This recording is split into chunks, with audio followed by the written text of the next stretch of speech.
10th Contact, Wednesday, March 26, 1975, 3:20 p.m. Semjase says the time has come to talk about things which are very important in connection with the spiritual evolution of Earth humans. For this reason, I do not wish to respond to any questions at this time, unless they relate directly to this discourse. Please understand. The human bears a spirit that does not die nor sleep during the deepest sleep. It records all thoughts and motions. It informs the human whether his thoughts are correct or false if he has learned to pay attention. The spirit within the human is the bearer of the creative realm, and every human has his own spirit. It is incomprehensible that the human speaks of a heaven and of a kingdom of heaven within himself, rather than to merely say creation, truth, knowledge, wisdom, spirit, consciousness and existence. A human's yearning lies in the joy that remains, for the imperishable life, the permanent peace, the spiritual and consciousness-related wealth that never fades and lasts forever.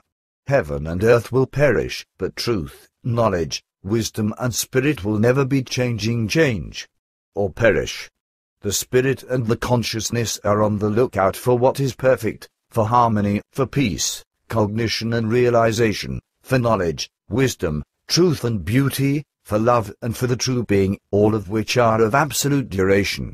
All of these led to what forms the spiritual kingdom of wisdom. All are existing within what is creative.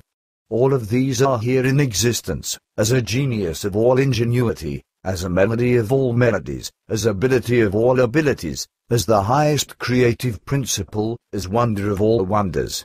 The human may create wondrous worlds in a dream, just as creation consciously creates the worlds. To the human, this capability arises from his consciousness, which is obtainable in existence within himself, in the same way that all wonders are available within himself. He himself is the realm of heaven, the realm of what is creative. That's why the terrestrial philosophers of old spoke about the human as a microcosm within a macrocosm, because everything that is included within the universe is included within the human. The inner dimensions of the human are endless.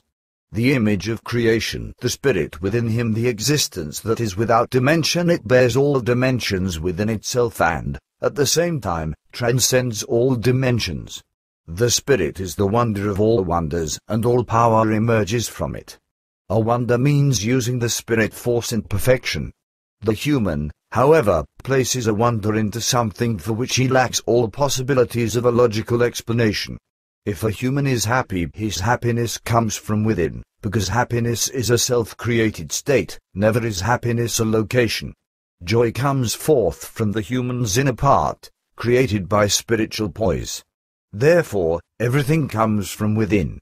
The things that all humans who, seemingly form the cause of happiness, are only the external occasion to bring the happiness within the human expressing itself if he has spiritually worked towards this.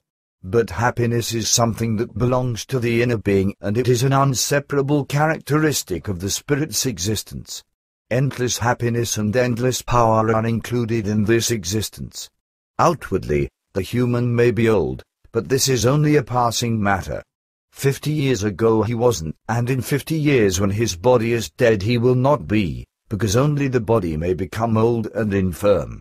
The spirit, however, remains forever young and suffers no symptoms of old age. The old age and also youth and infancy, and also sorrows, grief or problems, is something that passes, like it is the case with all external conditions and experiences of the world. What is lasting is the existence of the spirit, truth, knowledge, wisdom, reality. What matters is to recognize and build them, because they only make the human free. If the human recognizes the existence of his spirit, the old age is not harmful to him any longer. No sorrows, no suffering, no problem, no changes and no ups and downs of life and of the surroundings, of the environment and the world may still throw him into grief. Wisdom is an elemental, tremendous power. Wisdom is light. And wherever a light shines, darkness and ignorance vanish. But ignorance is the actual darkness, and it is overcome by the light of wisdom. Wisdom is a characteristic of the existence of the spirit and the consciousness, and it bears within itself the qualities of happiness, truth, knowledge, balance, beauty, harmony and peace. Wisdom is light. However, wisdom is the characteristic of a human who has recognized the existence of his spirit and cooperates along with the spiritual laws. Wisdom is using the spirit force. Wisdom and spirit are two things that amount to one, in the same way as sunlight and the sun are two things. The sunlight results from the heat of the sun, which she herself first has to generate through her processes.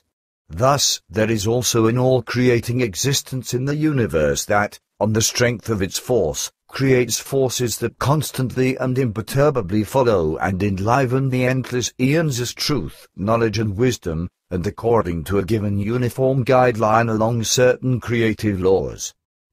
This forceful existence, however, is creation. And therefore, there is only one existence that rules throughout the universe, only one creation, only one truth, one knowledge and one wisdom, and that is synchronous and unchanging for all times. The eternal truth is not subject to any variations and changes, and its laws must never be revised and adjusted to new times.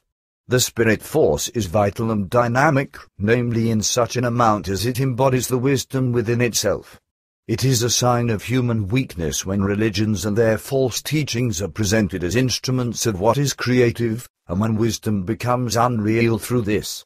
The human searches elsewhere for strength, freedom, joy and light, but not where they really may be found. Wisdom is a distinguishing feature of creation that, as a fragment, inhabits the human as spirit. Therefore, the human shall increase his knowledgeable wisdom, and he will recognize creation. He shall increase his search for truth, and he shall know about the power of wisdom.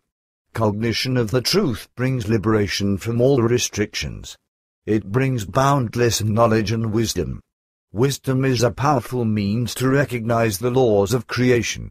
A human who is filled with love is also rich in wisdom, and a human who is rich in wisdom is also full of love. However, the human cheats himself because he does not know love. He interprets grasping feelings and sentiments as love, while, to him, real love remains strange and not understood. A human is a human only if he has recognized truth, knowledge and wisdom, even if he never used the word creation, because wisdom is also love in its best form. Thus, the human always finds that enlightenment and recognition and knowledge and also wisdom and love, and where love rules, there rules wisdom, too. Love and wisdom belong together, because creation and its laws are love and wisdom at the same time. Where there is wisdom and knowledge, there is love and cognition, and where there is cognition and love, there is creation. Growth within love and wisdom teach the human to recognize creation. First, however, the human learns the truth, and thereby he will gain freedom and peace, a peace which is imperishable, a power without an end. Wisdom and love both are two stimulating wings of the creative essence and character. With wisdom and love, the human is master over all creation. Wisdom and love increase his dedication for the fulfillment of the given creative natural laws, because spirit and creation are one. The earth human speaks of love that he does not know. He believes to know that his sentiments are love, and, through this, he deceives himself. Love cannot be clothed in words, because it is, just as luck, a state and not a place.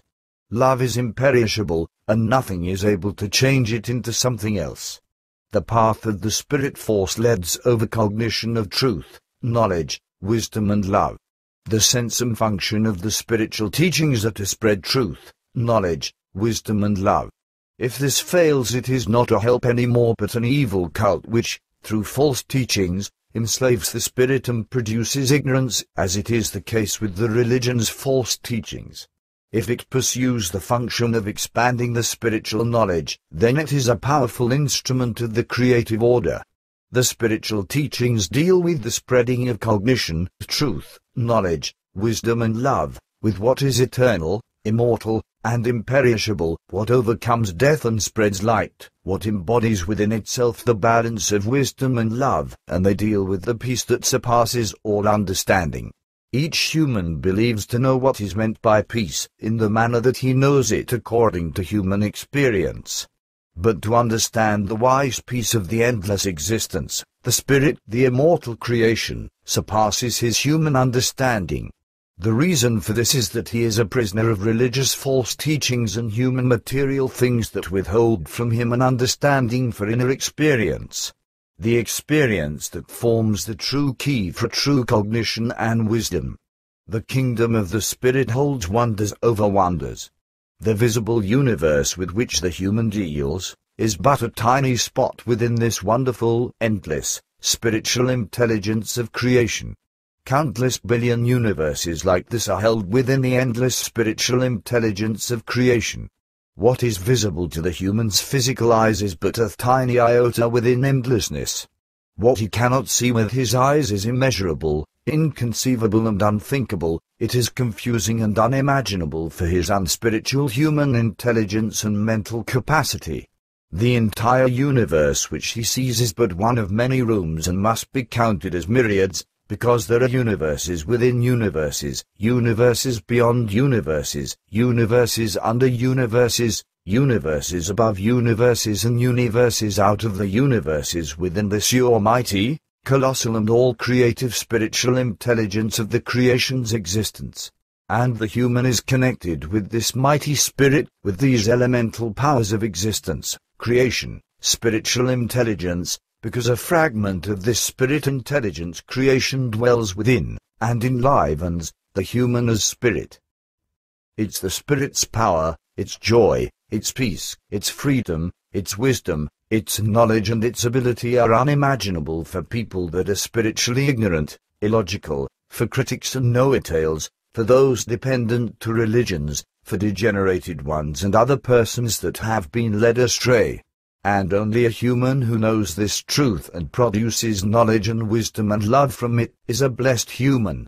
He knows the answer to the last questions of science, of philosophy, and also of the wandering human. But in order to become such a blessed human it is required to search for and find the truth, to gain knowledge, wisdom and love from it, for the human is only able to spiritually grow in truth, knowledge, wisdom and love, whereby he will be freed from all human frailties. The human is enlightened and fully freed only if he in his thoughts incessantly and constantly dwells in the endless creative spiritual reality. The spiritual intelligence is enlightened by lawful spiritual principles, and directed towards the creative being, the perfection and the power of what is creative itself. This in contrast to the human intelligence, because the human consciousness generally only deals with single things of the material world. As a consequence, the human is restricted and handicapped in every direction. He even gets captured, suppressed, plagued and tortured by all possible forms of misfortune, frailties and enslavement. Therefore, a human's individual self-analysis is one of the essential methods to find the truth and to walk on the path of spiritual evolution. Therefore, it is necessary that the human constantly examines his thoughts and may see of what kind they are. He has to pay attention to the fact that, ultimately, he is always led, directed and determined by creative philosophical principles and realities, by creative natural laws. Within the human, there should reign a continually conscious feeling of belonging to what is creative, with his essential spiritual breath, his essential spiritual being. It shall be spiritually clear to him that his essential spiritual being is inseparably one with what is creative, in order that he may in this awareness overcome the material outer world. This creative philosophical truth and cognition should always and first of all rule a human's thinking, feeling and acting. For only he who is one with the spirit can recognize and do good in the long run, because he has the possibilities of creation within himself. Nothing negative within the endless universe may touch and enslave him anymore. In addition to this creative philosophical consciousness comes the practical, dynamic, creative, that is the mystical consciousness that consists of the perception of the one reality in all things. Therefore the human has to be a practical philosopher and mystic, and perceive the reality in its changeable, passing forms. For what is a human? He is only a figure and a name. If one takes away a human's name and figure, what will remain? What remains is the fundamental